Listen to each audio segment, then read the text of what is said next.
सभी को नमस्कार। शादी विवाहों के इस दौर के बाद हम वापस आते हैं हमारे आरएस मेंस की तैयारी पर। आज हम चर्चा करेंगे कि कैसे पेपर फर्स्ट में आप अच्छा स्कोर करें। देखिए, 4 पेपर हैं मेंस में। चारों पेपरों में हमारा अच्छा स्कोर हो तभी जाके हमारा जो टोटल स्कोर है वो अच्छा होता है और सिलेक्शंस और अच्छी रैंक दिलाता है हमें। तो हम आज सबसे पहले एक पेपर फर्स्ट को लेते हैं और पेपर फर्स्ट के बारे में हम ये चर्चा करेंगे कि किस प्रकार से क्या रणनीति अपनाई जाए कि उसमें हम अच्छा स्कोर कर सकें।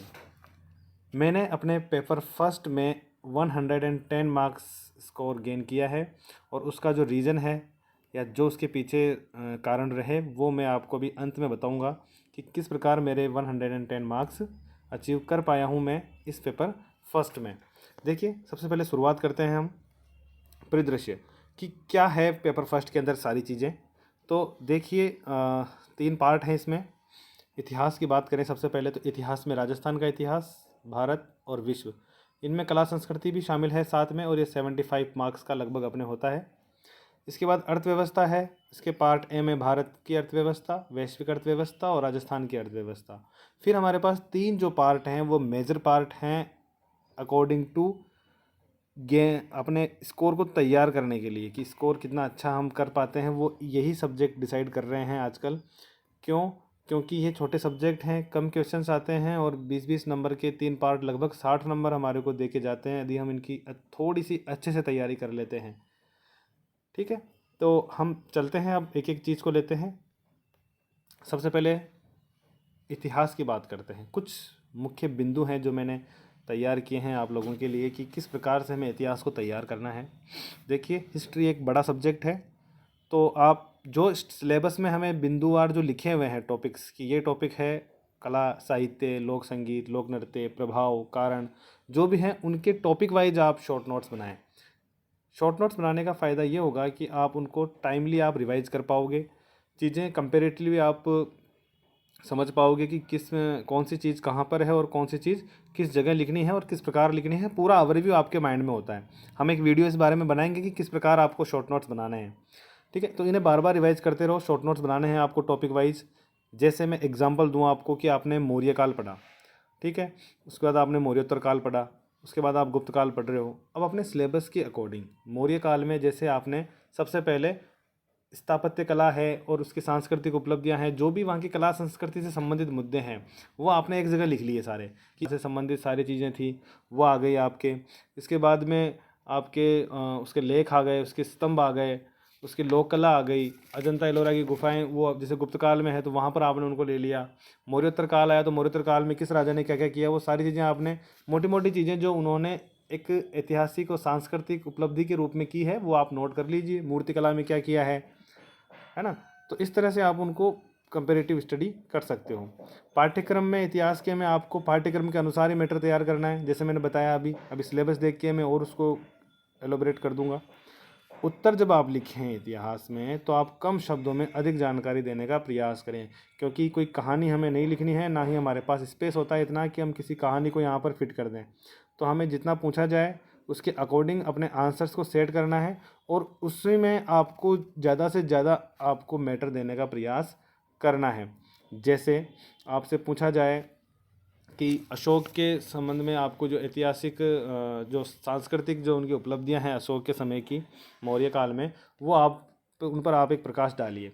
तो आप क्या करेंगे कि अशोक को आप जब लिखना चालू करें तो आपके पास 10 नंबर का प्रश्न है तो कम स्पेस है, तो आप ज़्यादा से ज़्यादा उसके अंदर मैटर डालें। जैसे आपने उसमें उसके साहित्यिक में लेंगे तो आप कल्हण की राजतरंगिणी आपने डाल दिया, उसके बुद्ध के धर्म जो बौद्ध धर्म है उसके बारे में थोड़ा सा जो अशोक ने किए वो डाल दिए, उसके लेखों के बारे में आपने चर्चा कर ली, आपने उसके स्तंभ जो हैं क्या अंतर था, अशोक के स्तंभ किस प्रकार के थे, क्या क्या स्तंभ थे उनके बारे में चर्चा कर ली, स्तूप के निर्माण जो उन्होंने कराए उनकी चर्चा कर ली, क्या लोक कला के रहे उनकी चर्चा कर ली। तो आप पॉइंट वाइज आंसर्स लिखने का प्रयास करें। और आंसर्स लिखने की कला के बारे में मैं पहले भी आपके वीडियो में बता चुका हूँ कि किस प्रकार आपको आंसर्स लिखने हैं 10 नंबर वाले। जो बड़े प्रश्न आते हैं, देखिए हर बार पेपर में जो इतिहास का पेपर होता है तो वहाँ विश्लेषणात्मक प्रश्न एक आध पूछ लिया जाता है, बड़े में या छोटों में, 5 नंबर वाले या 10 नंबर वालों में। तो वो आप अच्छे से समझना है, आपको उसका सार गर्भित उत्तर देने का प्रयास करना है। कई बार हम वो जो प्रश्न पूछकर जो आपसे उत्तर जानना चाहता है उससे हम भटक कर कहीं दूसरी ओर ही अपने आंसर को ले जाते हैं, तो वो बड़ा नुकसानदायक हो जाता है। तो आप सारगर्भित उसी के आसपास रहकर उसी की चीज़ों को आप समझा के उन्हीं को आप विश्लेषण करें, उन्हीं चीज़ों का जिसके बारे में वो पूछना चाह रहा है, तो वहीं पर अपन आंसर देने का प्रयास करें। कुछ सवाल 2018 का अगर आप पेपर देखेंगे हिस्ट्री का, तो वहाँ पर आपको कुछ सवाल ऐसे मिलेंगे जो ऐसा लगेगा कि ये तो मैंने इतना सारा पढ़ लिया लेकिन तो भी नहीं हो पा रहा है। तो वो सवाल आउट ऑफ कंपटीशन होते हैं। हो सकता है कोई भी हिस्ट्री का स्टूडेंट रहा हो, वो उन सवालों को कर रहा हो, लेकिन एक एज ए जनरल अगर आप स्टूडेंट हैं और आप उन सवालों को नहीं कर पा रहे हैं इतना पढ़ने के बाद भी, तो आप, मैं हमेशा कहता हूँ कि वो आउट ऑफ कंपटीशन सवाल होते हैं। उन सवालों की पहचान करें। वो नहीं आ रहा है तो घबराएं नहीं, वो आपके चयन में बाधा नहीं बनेंगे। ठीक है, तो आप उन सवालों को अपने चयन में बाधक बिल्कुल नहीं मानना है कि मुझे ये सवाल नहीं आ रहा है तो मेरा इस सिलेक्शन या मेरी अच्छी रैंक नहीं आ पाएगी। ऐसा नहीं है। मेरे हिस्ट्री के पेपर में जो मैंने 2018 का दिया, मेंस में मेरे को हिस्ट्री के शुरुआत के 3 से 4 प्रश्न ऐसे कैसे छोड़े हैं, नहीं आ पाए, क्योंकि इतना डिटेल में अपन हर चीज़ को नहीं पढ़ पाते हैं, या हो सकता है कि उन चीज़ों पे ध्यान नहीं गया हो। तो ज़रूरी नहीं है कि आपको हर क्वेश्चन आए, लेकिन इसकी पहचान होनी चाहिए कि वो सवाल आउट ऑफ कंपटीशन है या मेरे में ही कोई कमी रह गई है। आप अपनी तरफ से पूरी अच्छे से तैयारी कीजिए, फिर भी अगर कोई सवाल नहीं आता है तो समझिए कि वो थोड़ा आउट ऑफ कंपटीशन है। उसके बारे में कुल मिला के बात यह है कि ऐसे सवालों को देखकर आगे का पेपर हमें ख़राब नहीं करना है। वो समझिए उनको कि ठीक है, नहीं आ रहा है कोई बात नहीं, आगे के सवालों में अच्छा लिखूँ ताकि अच्छे स्कोर कर सकूँ। ठीक है, ये अर्थव्यवस्था वाली बात हम आगे करेंगे। देखिए, सिलेबस में राजस्थान का हिस्ट्री वाला जो पोर्शन है, देखिए सबसे पहले लिखा है कि प्रागैतिहासिक काल से 18वीं शताब्दी के अवसान तक राजस्थान के इतिहास के प्रमुख सोपान। देखो, हिस्ट्री में, राजस्थान की हिस्ट्री में प्रमुख सोपान मतलब कि प्रागैतिहासिक काल, मतलब आपको जो पाषाण काल, पुरापाषाण काल से लेकर जो मुख्य मुख्य स्थल रहे हो या मुख्य ऐसी कोई बात हो जो राजस्थान के अंदर स्थित हो, जैसे बागौर सभ्यता है, बेराट सभ्यता है, ऐसे कई आहड़ सभ्यता है, कालीबंगा है, ये ऐसे धीरे धीरे हम बढ़ते जाएंगे आगे 18वीं शताब्दी तक। वहाँ तक के जो मुख्य स्थान है उनके बारे में हमें थोड़ा थोड़ा जानकारी रखनी है। पिछली बार 10 नंबर का सवाल यहीं से पूछा गया था। महत्वपूर्ण राजवंश, देखिए मेवाड़ वाला, मारवाड़ जो राठौड़ वंश है, आमेर का कछवाहा वंश, इसके अलावा चौहान वंश। तो ये मोटे मोटे 4 या 5 राजवंश हैं, उनके बारे में आपको थोड़ी डिटेल मेंस के अकॉर्डिंग जानकारी होनी चाहिए कि किस प्रकार से मेंस में सवाल पूछे जाते हैं। उसके अकॉर्डिंग आप अच्छे से तैयार कीजिए। उनकी प्रशासनिक और राजस्व व्यवस्था, प्रशासनिक और राजस्व व्यवस्था का तात्पर्य ये है कि जो उस समय की हमारे राजाओं की जो प्रशासन चलाने की क्या व्यवस्थाएं हुआ करती थी, कौन सा अधिकारी होता था, किस अधिकारी का क्या नाम होता था, किस प्रकार के कर लगाए जाते थे राजस्व व्यवस्था में, उन करों का क्या नाम होता था, किस प्रकार कर चुके जाते थे। तो इस तरह की चीज़ें 2 या 3 पेज में आपको मिल जाएगी। मैटर आपको बुक्स में मैंने पहले बता रखी हैं उनके अंदर। तो आप इस तरह से टॉपिक वाइज सिलेबस को आप प्रिपेयर करें। हम आगे चलते हैं कि 19वीं 20वीं शताब्दी की प्रमुख घटनाएं। तो किसान आंदोलन आपको तैयार करने हैं, बिजोलिया हुआ, बेंगू का हुआ, बूंदी का हुआ, शेखावाटी का हुआ। जनजातीय आंदोलन आपको तैयार करने हैं, एके आंदोलन हुआ, आपके इधर से गोविंद गुरुवाल आंदोलन हुआ। इसके अलावा आपको राजनीतिक जागृति, राजनीतिक जागृति का मतलब है सीधा सीधा प्रजामंडल आंदोलन। तो प्रजामंडल आंदोलन में वो एक तरह से राजनीतिक जागृति का ही था। तो प्रजामंडल आप पढ़ें, उनके बारे में फैक्चुअल जानकारी लें। इसके अलावा क्या प्रजामंडल आंदोलन उदय होने के क्या कारण थे, क्या प्रभाव रहा उनका, क्या योगदान रहा राजस्थान की राजनीति में, या उस समय के लोगों की जो स्थिति थी या उस समय राज्य की स्थिति थी उसमें। तो ये बहुत अच्छी चीज़ें हैं, ये आपको अच्छे से तैयार करनी है।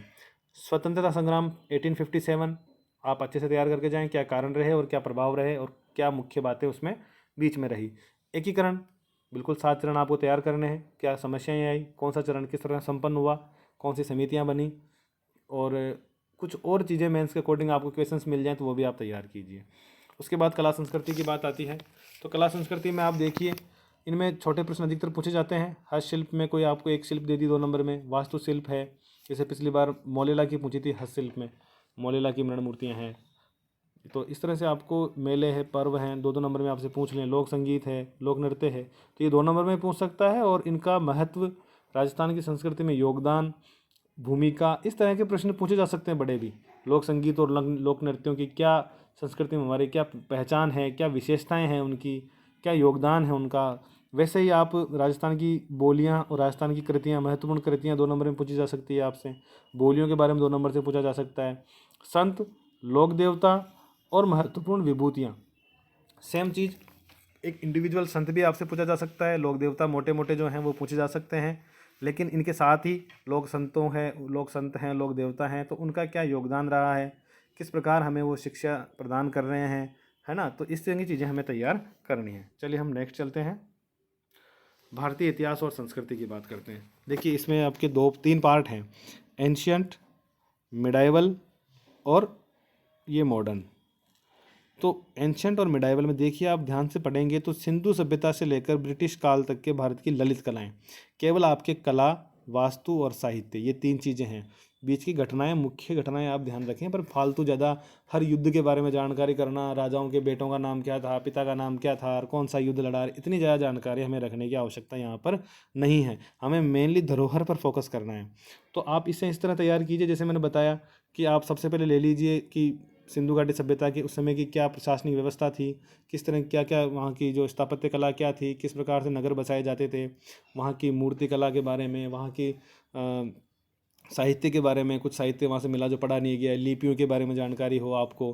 जैसे पिछली बार प्रश्न पूछा था कि हड़प्पा कालीन जो मूर्ति थी, मूर्ति कला के बारे में प्रश्न पूछा।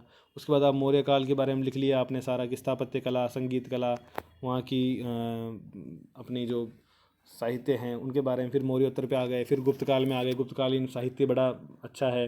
उसके बाद उनके संगमकालीन आप आ गए, वहाँ पर तेलुगु वगैरह, तमिल साहित्य वगैरह, तमिल। इसके अलावा संगमकालीन जो वास्तु परंपराएं रही, स्थापत्य कला रही, मूर्ति कला रही, इन सब के बारे में आपको अच्छे से पढ़ना है। वैसे ही आपको मुगल काल, सल्तनत काल पे जाएँ, सल्तनत काल से आप मुगल काल पे जाएँ, तो वहाँ पर भी हमें ये चीज़ें देखनी है, स्थापत्य कला, संगीत कला, चित्रकला, साहित्य, इन चीज़ों पर ज़्यादा फोकस रखना है, कहने का मतलब तात्पर्य ये है। उसके बाद आधुनिक भारत के इतिहास पे आ जाएं। आधुनिक भारत के इतिहास में आपको महत्वपूर्ण घटनाक्रम, सारे जितने घटनाक्रम महत्वपूर्ण, हम महत्वपूर्ण ही पढ़ते हैं, सारे महत्वपूर्ण हैं, सब पढ़ने हैं आपको अच्छे से। कोई मोटा मोटा व्यक्तित्व हो, सबके बारे में आप जानते भी हैं। मेनली राष्ट्रीय आंदोलन है। राष्ट्रीय आंदोलन में आपको चरण, क्या धाराएं रही, जैसे गर्म दल की धारा, नरम दल की धारा, क्या क्या चरण रहे, किस प्रकार से आंदोलन, जो राष्ट्रीय आंदोलन है वो बढ़ता गया, उदारवादी आंदोलन से क्रांतिकारी आंदोलन की ओर गया। प्रमुख योगदानकर्ताओं के बारे में आप पढ़ें, जैसे भगत सिंह हुए, महात्मा गांधी हुए, लाला लाजपत राय हुए, बाल गंगाधर तिलक हुए, ऐसे सभी लोग, और देश के भिन्न भिन्न भागों से योगदान, ये महत्वपूर्ण चीज़ है। नॉर्थ ईस्ट इंडिया के अंदर क्या योगदान रहा, साउथ इंडिया में किस प्रकार से योगदान हुए लोगों के राष्ट्रीय आंदोलन में, तो वो भी हमें ध्यान देना है। सामाजिक धार्मिक सुधार आंदोलन उस समय का, मोटे मोटे अपने विवेकानंद जी, दयानंद सरस्वती, आपके राजा राम मोहन राय, इस तरह के कुछ और लोग साउथ के थे। जैसे महिला शिक्षा में उन्होंने क्या किया, है ना, बच्चों की शिक्षा में क्या किया, विवाहिक जो बाल विवाह वगैरह उनके लिए क्या किया, पुरानी कुरीतियों के लिए क्या किया। तो इस तरह से हमें चीज़ें तैयार करनी है। उसके बाद में ये स्वातंत्र्योत्तर और सुदृढ़ीकरण और पुनर्गठन, हमारी देशी रियासतों का विलय किस प्रकार हुआ, उन रियासतों का विलय, कुछ कुछ रियासतें थी जैसे जूनागढ़ है, जम्मू कश्मीर है, इनका विलय किस प्रकार हुआ, अन्य जो रियासतें हैं उनके साथ हमने किस प्रकार से विलय पत्र साइन किए, उन्हें किस प्रकार कब कब हमें मिलाया। तो ये सारी चीज़ें हमें बाद में पता होनी चाहिए। एक राज्यों का भाषाई आधार पर पुनर्गठन, तो इसके लिए राज्य पुनर्गठन आयोग बाद में बना, फजल अली आयोग, उसके बारे में पिछली बार 5 नंबर का प्रश्न पूछा ही गया था यहाँ से सीधा। तो ऐसे कई बार सीधे सीधे प्रश्न पूछे जाते हैं आपके सिलेबस के पॉइंट से, तो इसलिए सिलेबस के पॉइंट टू पॉइंट आप स्टडी तैयार करते जाइए, फिर आप थोड़ा सा बाहर निकलिए, एक बार पूरा सिलेबस पॉइंट वाइज आपका तैयार हो जाए। नेक्स्ट चलें आप आधुनिक विश्व का इतिहास। देखिए बहुत कम सिलेबस है, पॉइंट टू पॉइंट तैयार करना है। पुनर्जागरण आप तैयार कीजिए, पुनर्जागरण क्या होता है, क्या विशेषताएं थी, किस प्रकार से इसमें पुनर्जागरण में कहाँ कहाँ क्या हुआ। वैसे धर्म सुधार है।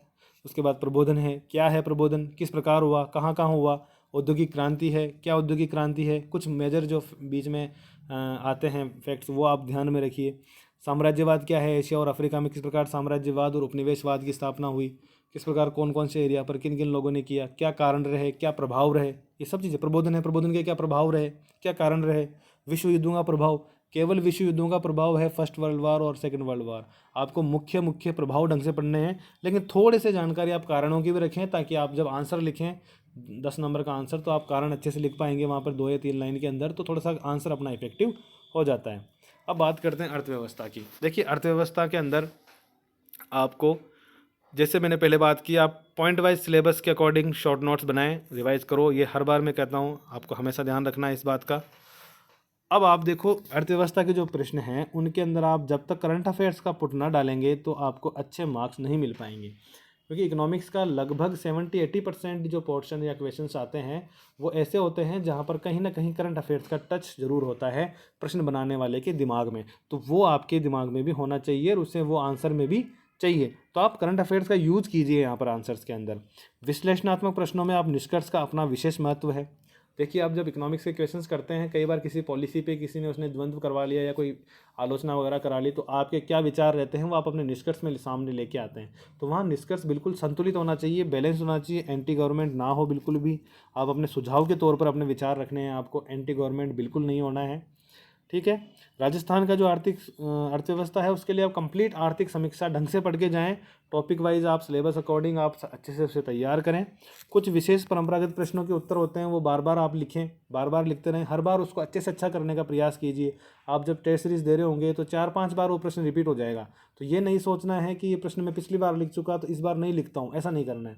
आप पिछली बार से बेहतर, जितनी बार आप बेहतर लिखते जाएंगे पेपर में वही प्रश्न मिलेगा, तो आपको बहुत सहूलियत होगी उस प्रश्न का उत्तर अच्छे से लिखने में। सरकार के नवीनतम कदमों, प्रयासों, नीतियों और निर्णयों से अवगत रहें।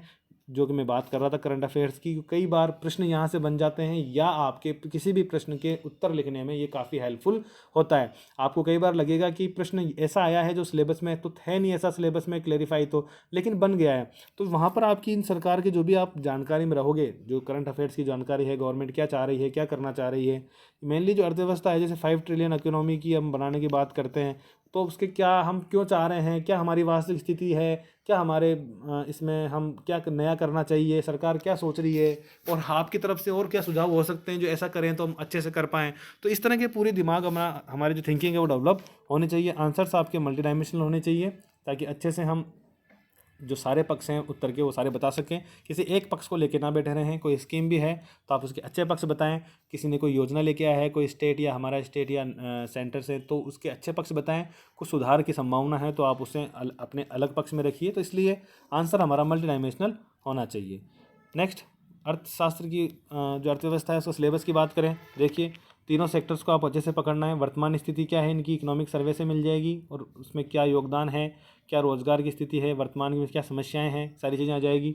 कुछ मुद्दे वर्तमान में क्या चल रहे हैं, आपको पता है एग्रीकल्चर में क्या मुद्दे चल रहे हैं, तीनों लॉज को लेकर बात चलती रहती है। आज ही प्राइम मिनिस्टर साहब ने तीनों लॉज को वापस लेने की, रिपील करने की जानकारी दी है। तो उसके क्या प्रभाव होंगे, क्या कारण रहे, क्या नहीं रहे, क्या सुधार किए जा सकते थे, अच्छे से आपको एक नया कंटेंट तैयार करने के लिए मिल गया है यहाँ पे। उद्योग क्षेत्र में क्या नए हो रहे हैं, निजीकरण किया जा रहा है, क्यों किया जा रहा है, क्या कर देना चाहिए, क्या मोड हो सकते हैं, पीपीपी मोड है, कई चीज़ें हैं, क्या पहले हैं सरकार की, वो अच्छे से तैयार करनी है। तो ये बहुत कम शब्द हैं लेकिन काफ़ी चीज़ें समेटे हुए हैं। बैंकिंग आप अच्छे से तैयार कीजिए। आरबीआई है, उसकी भूमिका है, एनपीए है, मौद्रिक पॉलिसी, मॉनेटरी पॉलिसी है, फाइनेंशियल इंक्लूजन है, वित्तीय समावेशन है, ये आप अच्छे से टॉपिक वाइज अच्छे से तैयार कीजिए सारी चीज़ें। पब्लिक फाइनेंस है, पब्लिक फाइनेंस में टैक्सेशन है मेनली, तो जीएसटी आप अच्छे से पढ़िए, डीबीटी आप अच्छे से पढ़िए, क्या प्रोसीजर है डीबीटी का, क्या फ़ायदे हो सकते हैं डीबीटी के, वर्तमान फिस्कल पॉलिसी भारत की क्या है, हाल के रुझान में ये होता है कि एफडीआई का दे रखा है कि एफडीआई क्या है। तो एफडीआई में अपन को एक तो फॉरेन डेवलपमेंट, जो विदेशी पूंजी है, तो उसका आपको क्या उनकी भूमिका है भारत के विकास के अंदर, जो अर्थव्यवस्था है भारत की उसमें क्या भूमिका है उसकी, मल्टीनेशनल कंपनीज है उनकी क्या भूमिका है, पीडीएस सिस्टम है उसका क्या सिस्टम है, अपने प्रत्यक्ष विदेशी निवेश है वो क्या है, विदेशी पूंजी आई गई आपकी, निर्यात आयात नीति, ये इंपोर्ट एक्सपोर्ट पॉलिसी है, उसका क्या आपके व्यवस्था, जो अपनी अर्थव्यवस्था है उसके सुधार के लिए हम किस प्रकार से पॉलिसी में क्या अमेंडमेंट्स किए गए हैं। एक 12th फाइनेंस कमीशन है तो ये अपडेट हो जाएगा सिलेबस में। अभी अपने 15th फाइनेंस कमीशन चल रहा है। गरीबी उन्मूलन योजना है, बेरोजगार उन्मूलन योजना, ये अच्छे से आप तैयार कीजिए। और इसके लिए मैंने बुक बता रखी है आपको, वन स्टॉप सॉल्यूशन न करके एक डीएलएस पब्लिकेशन की बुक आती है, तो आप उसमें सारा कंटेंट सिलेबस वाइज दिया हुआ है। वैश्विक अर्थव्यवस्था में आपको मेनली आपको वर्ल्ड बैंक, आईएमएफ और डब्ल्यूटीओ तैयार करना है। ये एक पेज में आप तैयार कर लीजिए क्या अंतर होता है तीनों के अंदर, बस काफ़ी सफिशिएंट है। और वैश्विक परिदृश्य में भारत की क्या स्थिति है, बहुत सारे इंडेक्सेज हैं, एचडीआई है, हैप्पीनेस इंडेक्स है, आपके ट्रांसपेरेंट इंटरनेशनल द्वारा भ्रष्टाचार सूचकांक जारी किया जाता है। तो इस तरह के ईज ऑफ डूइंग बिजनेस है, पिछली बार 10 नंबर का सवाल यहीं से आया था। ईज ऑफ डूइंग बिजनेस में भारत की क्या रैंकिंग है और क्या फैक्टर्स हैं, 10 फैक्टर्स हैं उनके बारे में पूछा था, तो ये आप अच्छे से तैयार कीजिए। राजस्थान की अर्थव्यवस्था के लिए मैंने कंप्लीट कहा कि आप राजस्थान की इकोनॉमिक सर्वे पे चले जाइए। इकोनॉमिक सर्वे आप अच्छे से पढ़ें, इकोनॉमिक सर्वे से आपको सारी चीज़ें मिल जाएगी। ये सारे जो शब्द आपको यहाँ समझ में नहीं आ रहे हैं, इन सब का सॉल्यूशन आपको इकोनॉमिक सर्वे में मिल जाएगा। राजस्थान का जनांकी परिदृश्य 5 नंबर का क्वेश्चन पिछली बार यहाँ से पूछा गया, जनसंख्या के बारे में। अर्थव्यवस्था पर क्या प्रभाव होता है, जनसंख्या बढ़ रही है तो क्या प्रभाव है, कम हो रही है तो क्या प्रभाव है, सारी चीज़ें आपको अच्छे से मेंस के अकॉर्डिंग अपना माइंड सेट करके पढ़नी है। तीसरा भाग है हमारा समाजशास्त्र, प्रबंधन और आकांक्षण। तीनों पार्ट हैं, तीनों सब्जेक्ट हैं 20-20 नंबर के। तो देखिए ये बहुत ही छोटे सब्जेक्ट हैं, इनकी स्कोरिंग बहुत कहने का मतलब इनको जो अंक हैं इनके निर्धारित किए गए हैं 20 नंबर, वो काफ़ी कम है।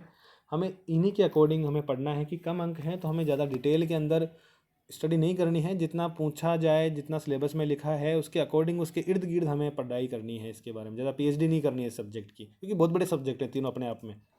हिस्ट्री के बराबर समाजशास्त्र है, लेकिन हमें कितना पढ़ना है, जितना सिलेबस में दिया है उसके आसपास। तो बिंदुवार टॉपिक्स के शॉर्ट नोट बनाने हैं आपको। हर टॉपिक ले लो आप, उसका एक पेज तैयार कर लो, किसी बारे में क्या क्या चीज़ें हो सकती है, किसी के कारण हो सकते हैं, किसी के प्रभाव हो सकते हैं, किसी की प्रक्रिया हो सकती है, किसी के चरण हो सकते हैं, वो आप अच्छे से तैयार कीजिए। जैसे प्रबंधन की बात करें तो प्रबंधन क्या है, प्रबंधन की अवधारणा क्या है, क्या उसकी विशेषताएं हैं, किस किस क्षेत्रों में हो सकता है। तो सिलेबस में जैसे लिखा है क्या महत्व है, जैसे समन्वयन है, समन्वयन क्या है, भर्ती क्या है, चयन क्या है, क्या प्रक्रिया है, क्या अंतर है। तो इस तरह से ज़्यादा हमें डिटेल में भी नहीं जाना, लेकिन थोड़ा सा जानकारी रखें। तो ये स्कोरिंग सब्जेक्ट्स हैं, स्कोरिंग सब्जेक्ट्स हैं, ये तीनों विषय स्कोरिंग है। ज़्यादा से ज़्यादा अंक प्राप्त करने का प्रयास करो आप। 20 में से 15 प्लस मार्क्स आप प्राप्त करने का प्रयास करोगे तो आपको अच्छे मार्क्स फर्स्ट पेपर में मिल जाएंगे। और मैटर इतना समेट कर आप तैयार करेंगे, इसको फैलाएं ना कि एक टॉपिक किसी किताब से पढ़ लिया, एक टॉपिक किसी किताब से पढ़ लिया, तो फिर वो लास्ट में आप उसको अच्छे से कर नहीं पाओगे। तो मैटर इतना समेट कर आप शॉर्ट कर लो कि मुश्किल से 5-6 पेज, 6-7 पेज के अंदर आपका मैटर सिमट जाए। और पेपर देने जब जाओ आप मेंस का, तो 2 घंटे पहले भी तीनों सब्जेक्ट को आप एक बार रिवाइज करके चले जाओ, और जाते ही सबसे पहले अटैम्प्ट कर लो इन तीनों सब्जेक्ट को। तो होता यह है कि हमारी जो याद की हुई चीज़ें हैं वो यहाँ पर जो केवल आपसे फैक्ट्स पूछता है सीधे आपने डाल दिए और अच्छे मार्क्स मिल जाते हैं। मैंने यही स्ट्रेटजी अपनाई थी और शायद इसी वजह से मुझे कुछ एक क्वेश्चन छोड़ने के बावजूद फर्स्ट पेपर में अच्छे मार्क्स मिले, क्योंकि ये तीनों सब्जेक्ट के पेपर मेरे अच्छे हुए थे। तो आप पाठ्यक्रम के अनुसार मैटर तैयार करने, ना कम ना ज़्यादा, बिल्कुल बैलेंस्ड अपन को रखना है। जैसे समाजशास्त्र है तो सामाजिक मूल्य क्या हैं, मूल्यों के प्रकार क्या क्या हैं, किस पर कोई अपने समाजशास्त्र के अंदर कोई हुए हैं अच्छे विचारक, तो उनके द्वारा किस प्रकार के सामाजिक मूल्यों का वर्गीकरण किस प्रकार किया गया है। जाति वर्ग में क्या अंतर है, जाति वर्ग व्यवसाय क्या है, तीनों की डेफिनेशन हो गई। संस्कृतिकरण क्या है, संस्कृतिकरण की विशेषताएं क्या है, ये सारी चीज़ें हमें देखनी है। वर्ण हैं, कितने वर्ण होते हैं, हर वर्ण में क्या होता है, आश्रम है, पुरुषार्थ है, संस्कार व्यवस्था है, धर्मनिरपेक्षता। अच्छा टॉपिक है, आप अच्छे से तैयार करके जाएं, पिछली बार भी पूछा था इसे। और क्या विशेषताएं होती है भारत के पक्ष में धर्मनिरपेक्षता, भारत के परिप्रेक्ष्य में क्या है धर्मनिरपेक्षता। मुद्दे, वर्तमान मुद्दे, सामाजिक समस्याएं, आतंकवाद है, बाल विवाह है, दहेज प्रथा है, कई प्रकार की महिलाओं के साथ समस्याएं हैं। तो इस प्रकार की समाज के अंदर क्या मुद्दे हैं, सामाजिक समस्याएं क्या है, कुछ एक आप तैयार करके जाएं, उसके बारे में आपको सामान्य जानकारी हो कि आप आधा पेज, एक पेज तैयार रखें अपने पास। जनजातीय समुदाय हैं, भील, मीणा, गरासिया, इन तीनों के बारे में आप अच्छे से पढ़ के जाएं, इनकी क्या विशेषताएं हैं, क्या इनके क्रियाकलाप रहते हैं, और सरकार ने इनके लिए, जो जनजातीय समुदाय हैं, इनके लिए क्या क्या प्रावधान किए हैं, क्या क्या नियम लेके आए हैं। पिछली बार यही प्रश्न पूछा था कि संवैधानिक प्रावधान जनजातीय समुदायों के विकास के लिए क्या क्या है, तो आप संवैधानिक प्रावधान भी देखें, तो इनके बारे में आपका कम से कम एक पेज या कुछ मैटर आपका तैयार हो। नेक्स्ट हम प्रबंधन की तरफ चलते हैं। सेम चीज़, क्षेत्र क्या है, अवधारणा क्या है, हर पॉइंट के बारे में, कार्य योजना क्या है, आयोजन क्या है, स्टाफ क्या है, निर्देशन क्या है, समन्वय क्या है, नियंत्रण क्या है, निर्णय लेना क्या है, अवधारणा, इनकी प्रक्रिया और इनकी तकनीक। और हर बिंदु की आपको अवधारणा समझनी है, आयोजन की अवधारणा, आयोजन की प्रक्रिया, आयोजन की तकनीक। वैसे ही जैसे नियंत्रण है तो नियंत्रण की अवधारणा क्या है, नियंत्रण की प्रक्रिया क्या है और नियंत्रण की तकनीक क्या है। मोटा मोटा सिलेबस आपका यहाँ कवर हो जाता है। उसके बाद विपणन है, सामान्य जानकारी होनी चाहिए आपको विपणन के बारे में। धन के अधिकतमकरण और अवधारणा, उद्देश्य, तो धन का अधिकतम क्या होता है और लाभ का अधिकतमीकरण क्या होता है, तो वित्त के स्रोत क्या क्या है, long term finance, short term finance, कैसे हम कैपिटल की जो स्ट्रक्चर है वो हम बनाते हैं, ये सारी चीज़ में पता होनी चाहिए। तो ज़्यादा डिटेल में नहीं जाना, आप सिलेबस उठाइए, सिलेबस के अकॉर्डिंग अपना बुक्स वगैरह उठाइए, राजस्थान बोर्ड की बुक्स उठाइए। कुछ एक जो मेरे शॉर्ट नोट्स हैं वो भी मैं टेलीग्राम चैनल पर डाल दूंगा, तो वो आप देखिए कि कंटेंट कितना सा रखना है हमें और कितना पढ़ना है। इसके बाद में नेतृत्व और प्रेरणा की अवधारणा है, वही मुख्य सिद्धांत हैं। कुछ और चीज़ें आ गई, संचार प्रक्रिया क्या है, भर्ती क्या है, चयन क्या है, प्रेरण क्या है, प्रशिक्षण क्या है, मूल्यांकन प्रणाली क्या है। तो ये सारी चीज़ें आप थोड़ी थोड़ी थोड़ी करके, तो डिटेल में ज़्यादा नहीं, आधा पेज, एक पेज तैयार करते जाएँ। वैसा ही लेखांकन और अंकेक्षण में है, आपको वित्तीय विवरण विश्लेषण की तकनीक किस प्रकार से, कार्यशील पूंजी क्या होती है, क्या सिद्धांत है इनके, अंकेक्षण क्या है, क्या अर्थ है, क्या उद्देश्य है, आंतरिक नियंत्रण क्या है, बजट और उनके मूल सिद्धांत क्या हैं, कार्यकुशलता क्या है, कार्यकुशलता अंकेक्षण क्या है, सामाजिक अंकेक्षण क्या है, प्रदर्शन अंकेक्षण क्या है। तो थोड़ी थोड़ी जानकारी आपको सबके बारे में होनी चाहिए। मैं इसके नोट्स मेरे जो शॉर्ट नोट्स तैयार किए हुए हैं वो आपके थोड़ा सा समझने के लिए, ज़्यादा डिटेल तो उनमें आपको नहीं समझ में आएगी क्योंकि मैं काफ़ी छोटे लिखता हूँ, लेकिन फिर भी आपको एक आइडिया लग जाएगा। मैं टेलीग्राम चैनल पर उपलब्ध करा दूँगा। धन्यवाद। आप थोड़ा सा पेपर फर्स्ट को अच्छा स्कोरिंग बनाने की कोशिश कीजिए, क्योंकि जब चारों पेपर में हम बैलेंस लेके चलते हैं तो तभी जाके हम कहीं पर भी मात नहीं खाते हैं। तो हमें हर पेपर को अच्छे से पूरा वेटेज देना है। छोटा सब्जेक्ट हो तो उसको उसके हिसाब से वेटेज देना है, क्योंकि स्कोरिंग है इसलिए ज़्यादा से ज़्यादा स्कोर करने का प्रयास करना है। बड़े सब्जेक्ट हैं तो उनका तो वेटेज है ही, वो अच्छे से तैयार करने